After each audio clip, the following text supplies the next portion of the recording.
Ya, Assalamualaikum warahmatullahi wabarakatuh. Selamat siang adik-adik semua. Kita bertemu di pertemuan pertama ya untuk mata kuliah arsitektur berkelanjutan.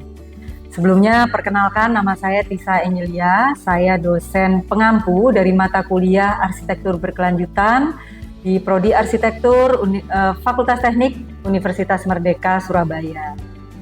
Nah, seperti biasa, di awal perkuliahan ini saya akan memberikan gambaran journey kita dari awal sampai akhir perkuliahan. Atau biasanya kita kenal dengan rencana pembelajaran semester atau RPS. Nah, di sini saya sebagai dosen pengampu, di mana saya di sini bukan dalam bentuk tim teaching, jadi mengampu mata kuliah ini dengan personal. Nah, kita masuk ke lembar yang keempat ini, di mana mata kuliah arsitektur berkelanjutannya adalah mata kuliah pilihan di semester 7, dan jadi mata kuliah arsitektur berkelanjutan ini adalah mata kuliah pilihan, di mana bobot SKS-nya adalah 3, dan saya di sini bukan dalam bentuk tim teaching, tapi menjadi dosen pengampu dan sendiri mengajar di mata kuliah arsitektur berkelanjutan. Kemudian untuk CPMK-nya, capaian pembelajaran dari mata kuliah ini, nanti yang diharapkan adalah mahasiswa memahami dan bisa mengimplementasikan dalam bentuk konsep desain arsitektur dari mata kuliah arsitektur berkelanjutan. Nah, sedikit deskripsi singkat dari mata kuliah ini, mahasiswa diharapkan untuk bisa memahami tentang konsepsi awal dalam ilmu arsitektur untuk meminimalkan dampak negatif rancang bangun yang kurang peka terhadap kehidupan sosial maupun alam. Kemudian arsitektur berkelanjutan ini nanti diharapkan bisa memberikan arahan kepada adik-adik semua dalam efisiensi penggunaan sumber-sumber daya alam untuk membangun lingkungan binaan dalam kawasan, gedung maupun kota. Nah, ada beberapa list referensi yang saya tuliskan juga di RPS ini, dan saya juga akan memberikan atau metode perkuliahan dalam bentuk online dan offline. Kemudian untuk penilaian 10% presensi seperti biasa, kemudian tugas itu masing-masing adalah 20% dan ujian itu 50%. Nah, kita langsung ke penjelasan untuk masing-masing pertemuan. Di pertemuan pertama, nanti kita akan membahas tentang ruang lingkup arsitektur berkelanjutan, di mana ada referensi yang bisa kalian baca dari poin 1 dan 2 dari list referensi yang sudah saya tuliskan. Kemudian di pertemuan kedua, itu adalah prinsip dasar arsitektur berkelanjutan. Ada poin 1, 2, 3 sebagai referensi, dan bobot nilainya masih sama ya, karena ini masih bukan dalam bentuk ujian, jadi masih pemaparan materi dan diskusi. Dan di pertemuan kedua ini saya juga memberikan tugas pertama kepada adik-adik untuk observasi objek arsitektur berkelanjutan, di mana tujuannya adalah saya memahami bagaimana pemahaman awal dari adik-adik tentang arsitektur berkelanjutan. Jadi kalian akan observasi baik secara sekunder maupun primer. Nah, kemudian akan dipresentasikan hasil observasi tersebut di minggu ketiga. Sehingga bobot nilainya dari pertemuan ketiga itu adalah 5% karena berupa ujian ya. Nah, kemudian di minggu keempat kita akan belajar tentang material berkelanjutan. Ini sangat penting untuk bagaimana kalian nantinya mendesain sebuah arsitektur berkelanjutan. Dan ada poin 5, 6, 7 dan poin A sebagai referensi. Kemudian di minggu kelima kita akan belajar atau membahas tentang pilar-pilar berkelanjutan, di mana kita mengenal ada pilar ekonomi, sosial dan lingkungan yang penting untuk kita pegang di dalam mendesain arsitektur berkelanjutan. Dan selanjutnya di minggu kelima ini juga saya akan memberikan tugas kedua, di mana adik-adik akan diberikan arahan untuk menganalisa proyek-proyek arsitektur berkelanjutan. Jadi kalian akan mencari sebuah proyek konstruksi, apakah dia menerapkan prinsip arsitektur berkelanjutan atau tidak, yang kemudian hasil observasi kalian dan analisa kalian akan dipresentasikan di minggu ke-6. Kemudian sebelum ujian tengah semester di minggu ke-7 kita akan membahas tentang arsitektur hijau di Indonesia, di mana ini sangat erat kaitannya dengan arsitektur berkelanjutan dan di dalamnya kita juga akan membahas arsitektur vernakuler. Nah, kemudian ujian tengah semester ini berupa ujian tertulis, baru kemudian setelah itu kita akan masuk ke minggu ke-8. Di sini kita akan membahas tentang teknologi dalam arsitektur berkelanjutan, bagaimana tentang arsitektur berkelanjutan itu dipengaruhi oleh teknologi. Dan di minggu ke-8 ini akan ada tugas ketiga, yaitu observasi objek arsitektur terkait dengan pengaruh teknologi terhadap arsitektur berkelanjutan. Kemudian kalian akan membahas dipresentasikan di minggu ke-9, dan masuk ke minggu 10 kita akan membahas tentang standar keberlanjutan arsitektur, di mana di sini akan ada tugas keempat, yaitu aplikasi, desain atau konsep desain. Kalian sudah mulai membahas tentang konsep desain kalian yang akan dikumpulkan di akhir semester. Dan di minggu ke-11 kalian bisa membawa studi preseden untuk menjadi inspirasi kalian, kita diskusikan bersama.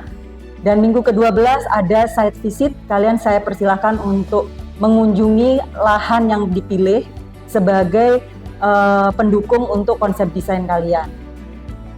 Dan hasil dari site visit dan progres tugas kalian akan dipresentasikan di minggu ke-13, yang kemudian di minggu terakhir saya memberikan waktu untuk kita diskusi kembali, review lagi tugas progres kalian, dan akan dikumpulkan di akhir semester dalam ujian akhir semester dalam bentuk tugas besar.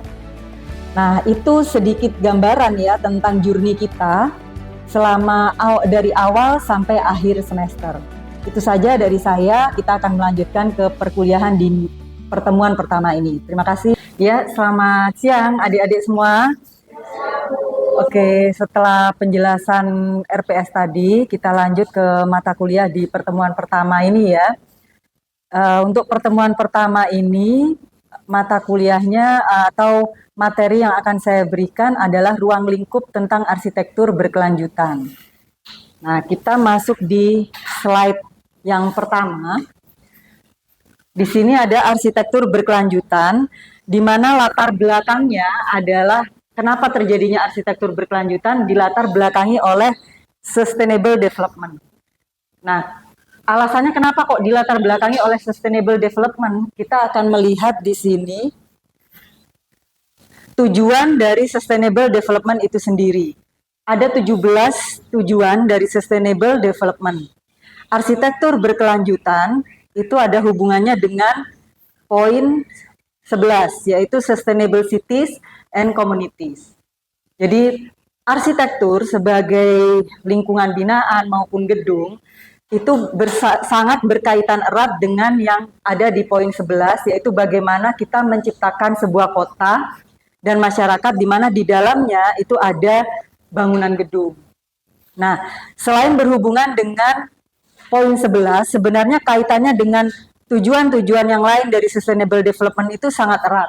Seperti misalkan ketika kita mendesain, kita juga diharapkan bisa melihat bagaimana industri dan innovation dari bangunan yang akan kita buat atau kita bangun.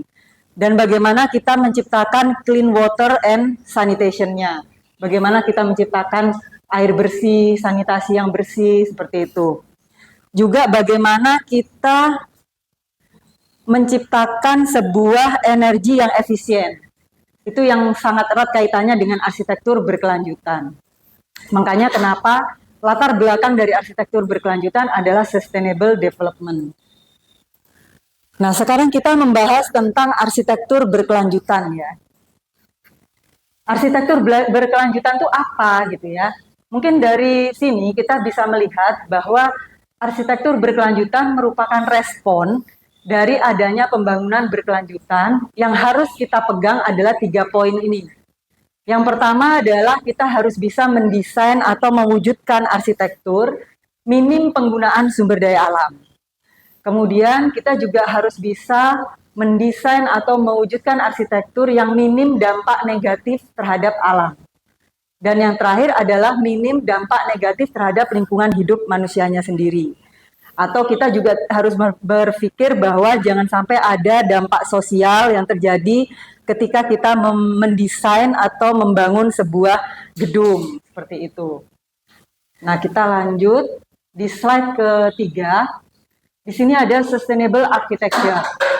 Apakah dia sama dengan eco-friendly design? Eco-friendly design adalah desain yang ramah lingkungan. Nah, sekarang mungkin sebelum kita melihat di gambar ini, ada satu mahasiswa yang bisa mengatakan apakah sama sustainable architecture dengan eco-friendly design?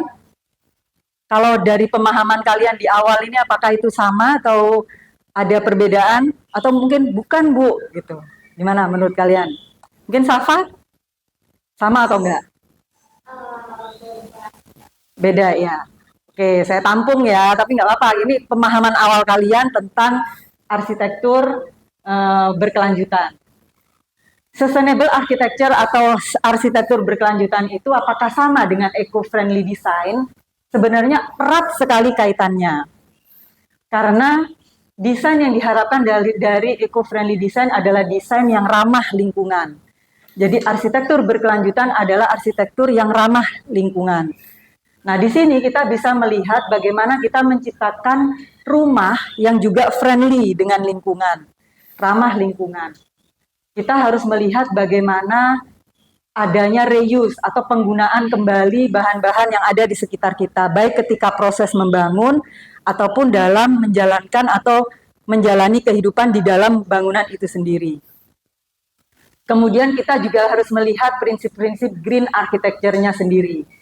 Nah, di sini kita harus melihat bagaimana sinar matahari itu kita bisa kelola dan manfaatkan sebaik mungkin sehingga efisiensi energi. Kemudian juga ada energi dari angin. Nah, itu ada poin-poin yang perlu kita perhatikan ketika kita mau mewujudkan sustainable architecture. Kemudian jangan sampai kita meninggalkan gas karbon dioksida terlalu banyak. Dan bagaimana recycle dari bahan-bahan yang ada di sekitar bangunan kita. Nah, itu dari sustainable architecture.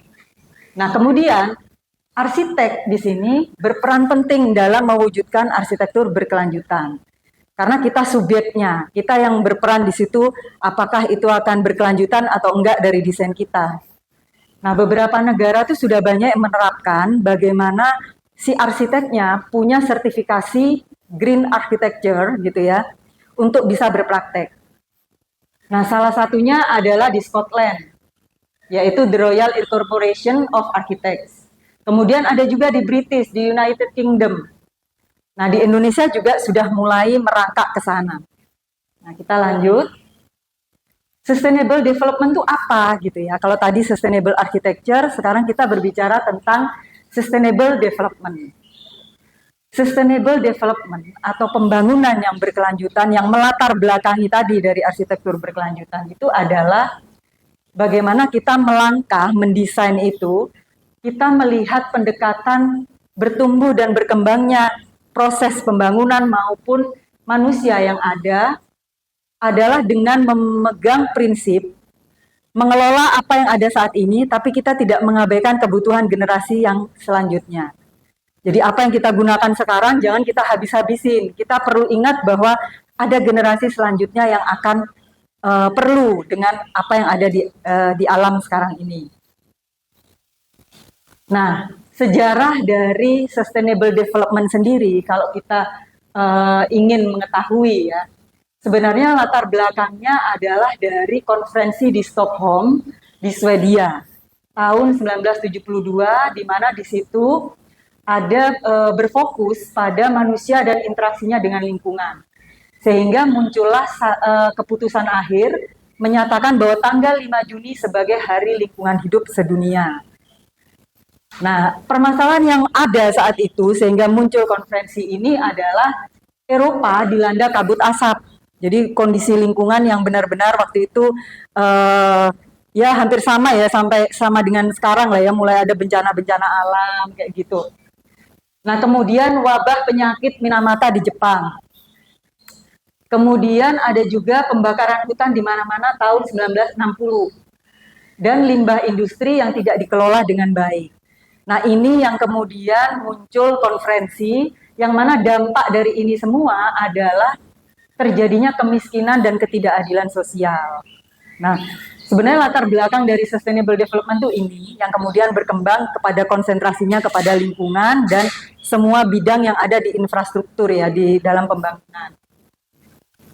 Kita lihat lagi, sustainable development itu ada 3 pilar sebenarnya. Yang perlu diperhatikan adalah sosial, kemudian ekonomi, dan environment-nya. Bagaimana masyarakat yang harus kita perhatikan ketika kita membangun gitu ya. Kita harus memperhatikan dampaknya ke manusianya seperti apa. Kemudian memberikan positifnya seperti apa. Kemudian secara ekonomi, apakah dengan bangunan kita itu atau desain kita nantinya ekonomi masyarakat terbantu atau malah semakin memperburuk kondisi ekonomi. Misalkan kita membuka toko gitu ya, apakah toko itu sesuai desain toko kita itu akan membuat ekonomi masyarakatnya menjadi baik atau tidak? Atau perumahan yang kita desain, apakah membawa dampak positif atau tidak kepada ekonomi masyarakat di sekitarnya? Nah, kemudian lingkungan sudah pasti ya, jadi lingkungan alam itu apakah terdampak atau enggak nih? Misalkan kita membangun tapi ternyata bangun tinggi, gedung-gedung tinggi, tapi ternyata banyak masyarakat kecil di sampingnya tidak mendapat air bersih, sinar matahari yang cukup. Nah, itu masalah lingkungan yang terjadi kan. Kemudian limbah industrinya, sampah-sampah di sungai-sungai, seperti itu. Nah, ini 3 pilar yang perlu diperhatikan, di mana kemudian muncul lagi satu pilar yang paling berperan, yaitu government, pemerintah. Karena pemegang kebijakan itu kan pemerintah ya. Jadi itu menjadi satu pilar yang kemudian berkembang itu dimasukkan ke dalam pilar-pilar sustainable development. Nah, ini dalam dunia konstruksi, Dek. Kita berada di posisi ini, desainer, arsitek. Di mana ketika mendesain, kita harus memperhatikan isu-isu energi, kemudian juga konservasi air. Apakah kita bisa efisien ataukah kita bisa mengolah kembali gitu ya, recycle, reduce atau mengurangi. Itu ketika kita mendesain, di mana tahapan kita adalah di awal mendesain, fase awal. Nah, ketika fase awal sudah selesai, kemudian para sipil biasanya ya, kadang arsitek juga masuk di ranahnya kontraktor. Mereka juga harus berpikir bagaimana material yang dipakai, di mana ketika kita mendesain juga ada hubungannya dengan material. Kemudian bagaimana sampah yang dihasilkan, sampah konstruksi maupun sampah manusianya sendiri. Kemudian masuk ke fase post building fasenya. Setelah itu maintenance-nya seperti apa. Jangan sampai dengan adanya desain bangunan kita, limbahnya tidak teratasi, sampah-sampah juga tidak teratasi, seperti itu. Nah, ini adalah proses berkelanjutan di dunia konstruksi. Kemudian kita lihat degradasi lingkungan ya, menjadi isu dunia yang memang sekarang ini sulit untuk diatasi, misalkan penggunaan kantong plastik, walaupun upaya ke sana sudah banyak ya merubah gitu ya. Kemudian emisi CO2. Ini adalah kaitannya dengan bagaimana kita membangun, misalkan kita menggunakan bahan bangunan dari Jakarta, padahal kita bangunnya di Surabaya atau dari Lombok, kayu-kayunya diimpor dari situ, dikirim dari sana. Pengiriman itu akan menyebabkan CO2 bertambah. Nah, itu juga kita sebagai desainer harus berpikir ke sana. Jangan sampai proses konstruksi kita malah membuat CO2-nya semakin bertambah. Nah, kemudian, inilah peran arsitek ya. Jadi permasalahan rancangan kota, di mana arsitek ini memegang peranan, misalkan dalam penataan atau pola bentuknya. Kemudian juga perumahan permukiman, kemudian dalam bangunannya sendiri, arsitek sangat berperan, dan transportasi kota seperti yang tadi saya ceritakan, bahwa CO2 terbentuk dari adanya perjalanan pengiriman barang konstruksi, seperti itu. Dan yang terakhir, saya akan memberikan satu strategi buat adik-adik mahasiswa nanti ketika akan berpraktek gitu ya. Ketika kita ingin melanjutkan arsitektur berkelanjutan, ada 5 titik awal atau strategi yang perlu dipegang. Pertama, kita harus mengenal siapa kita. Kita sebagai arsitek itu siapa? Peran kita apa? kita harus ketahui dulu nih, oh saya mendesain. Ranah saya berarti sampai di mana nih? Hanya sebagai desain bangunan atau lebih gitu ya, atau sampai pengawasan seperti itu. Nah, kemudian yang kedua adalah konteksnya. Apa yang kita bangun dan di mana kita membangun. Seperti itu. Sehingga kita bisa menganalisa, oh kalau saya bangun di daerah sini, apa nih yang harus saya lakukan, kayak gitu ya. Nah, yang ketiga adalah material. Ini sangat penting. Material yang kita pakai haruslah material yang ramah lingkungan. Misalkan cat yang tidak membuat kita menjadi sesak napas gitu ya, berdampak seperti itu. Kemudian yang terakhir, yang keempat adalah pendekatan. Pendekatan apa atau strategi pendekatan apa nih yang akan saya gunakan? Metodologi apa yang saya gunakan untuk mendesain dengan melihat prinsip-prinsip berkelanjutan. Dan yang terakhir adalah refleksi. Kita perlu evaluasi. Kita juga akan ada hubungannya dengan bidang-bidang ilmu lainnya gitu ya, sehingga perlu kolaborasi. Nah, ini 5 strategi yang perlu diingat untuk kita mewujudkan arsitektur berkelanjutan. Oke, itu dari saya. Mungkin ada pertanyaan dari materi yang saya share? Ya, Rodri.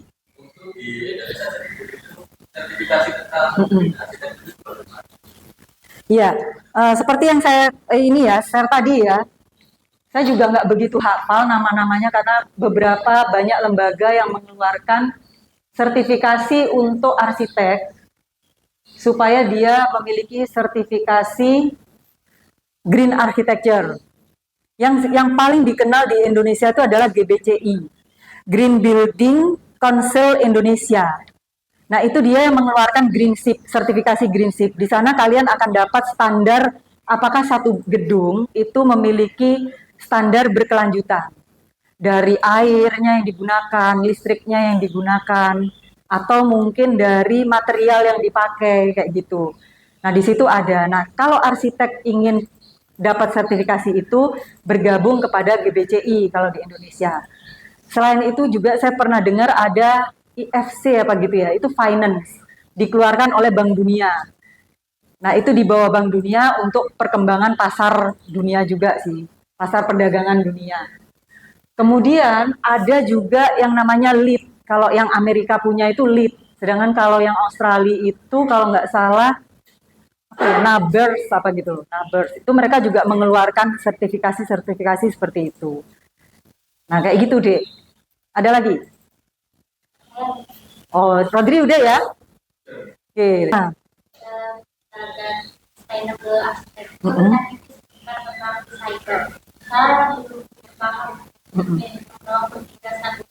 Ya, recycle ya. Recycle itu sebenarnya salah satu bagian dari prinsip-prinsip yang harus kita berlakukan ketika kita mendesain atau mewujudkan arsitektur berkelanjutan. Ada istilah reduce, ada recycle, ada reuse.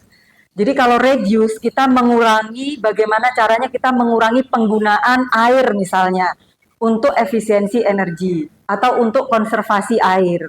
Jadi bagaimana kita membuat desain rumah kita tidak terlalu banyak menggunakan sumber air bersih. Misalkan air hujan kita kelola dengan alat gitu, kemudian kita pergunakan kembali. Itu reduce ya, mengurangi. Reuse pun sebenarnya seperti itu. Kita menggunakan kembali apa yang sudah ada di lahan kita atau di bangunan kita. Kalau yang sekarang lagi tren dipakai itu adalah oleh arsitek Andi Rahman. Dia pakai recycle. Jadi pintu-pintu lama kuno itu dia pakai kembali untuk ditaruh di desain-desain bangunannya yang terbaru. Nah, ini sekarang banyak digemari oleh masyarakat sekarang, dijadikan spot foto, kafe-kafe seperti itu. Jadi ada reduce, reuse, dan recycle. Seperti itu sih. Gimana, Dek? Paham ya? Paham ya? Oke. Ada lagi mungkin? Dalam bagian konstruksi, tugas kita kan cuma sampai di desain. Tapi apa benefit apa Ya, oke.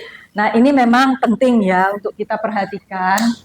Arsitek itu memang posisinya ada di tahapan pre-building fase. Jadi ketika kita mendesain. Tapi dalam perkembangannya, arsitek itu posisinya tidak hanya di desain. Kita berada juga masuk di ranahnya construction-nya. Ketika membangun, itu bukan berarti kita selesai sampai gambar kita serahkan kepada owner. Tapi kita juga ikut dalam proses konstruksi, biasanya ada di dalam kontrak. Nah, itu kita mengawasi gimana jalannya konstruksi, apakah sesuai dengan gambar yang kita desain, seperti itu. Nah, tentunya ketika kita masuk di sini, kita juga memperhatikan material yang kita pakai. Makanya ketika kita mendesain, nggak boleh asal-asalan. Material yang kita pakai, sistem yang kita pakai, itu juga harus berpikir tentang sustainable. Bagaimana reduce-nya, bagaimana efisiensi, bagaimana nanti recycle-nya. Seperti itu. Begitu juga ketika selesai kunci diberikan kepada owner. Kita masih ada biasanya di kontrak. Ada di tahapan post building fasenya atau di building fase ini untuk maintenance, perawatan mungkin sekitar berapa bulan gitu. Biasanya ada di kontrak itu. Di mana kita nanti masih memikirkan, istilahnya kita memberikan garansi lah ya dari desain kita itu setelah dibangun, perlu enggak untuk kita awasi, kita lihat kalau memang ada yang ternyata strukturnya kurang bagus atau mungkin pintu yang kita desain itu mempersulit tamu untuk masuk ke rumah gitu kan. Nah, itu mungkin kita bisa ada sedikit revisi dengan memberikan arahan kepada si owner dengan solusi-solusi desain tentunya. Nah, begitu juga ketika terakhir di disposal ini. Kita harus berpikir tentang bagaimana mengelola waste-nya, sampahnya, limbah yang dikeluarkan. Makanya perpipaan sebagai arsitek kita juga harus tahu limbah air kotor dibuang kemana, kemudian pipa kotoran kemana, kemudian limbah dari kitchen atau dapur itu kemana, seperti itu. Nah, jadi prosesnya sebenarnya dalam aplikasinya kita tidak hanya di tahapan desain, tapi ada di konstruksi, operation maintenance, dan demolition-nya disposal ini. Itu, Safa, gimana? Cukup ya? Oke, maka beberapa ada yang sedikit mau saya tambahkan.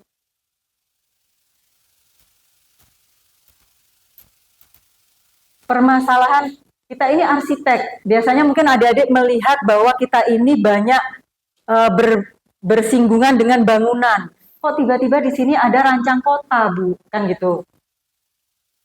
Bukannya kita nggak ada hubungan nih. Nah, kita perlu ingat bahwa di perkuliahan arsitektur itu ada yang namanya kita melakukan desain kawasan. Ataupun kalau kita fokus di bangunan, bangunan ini akan berdampak kepada kawasan sekitarnya. Jadi kalau kita mendesain ini tidak melihat kawasan sekitarnya, akan berdampak buruk, bisa terjadi berdampak negatif atau berdampak buruk. Misalkan di awal, misalkan kita membangun bangunan yang kita tidak melihat atau menganalisa lingkungan sekitar ya. Kita bangun bangunan yang tinggi. Contohnya adalah Cito, Mall Cito. Ada yang tahu Mall Cito? Nah, bisa jadi Mall Cito itu tidak banyak melakukan analisa sehingga dia berbenturan dengan penerbangan. Dia dibangun di daerah yang kawasannya adalah kawasan pesawat ya, pesawat lewat. Sehingga akhirnya dia harus dihentikan waktu itu.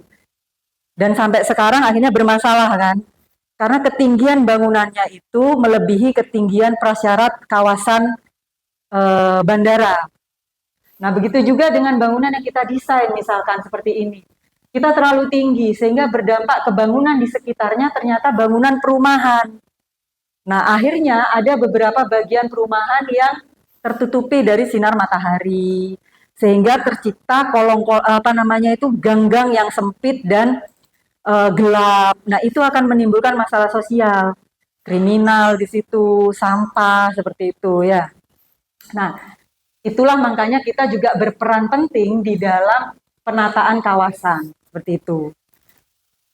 Nah, itu sih dari saya. Mungkin ada lagi yang mau ditanyakan? Sudah cukup ya? Oke, untuk itu materi hari ini saya pikir cukup di sini. Mungkin untuk minggu depan kita akan ada pembagian tugas ya. Saya ucapkan terima kasih. Selamat siang. Wassalamualaikum warahmatullahi wabarakatuh.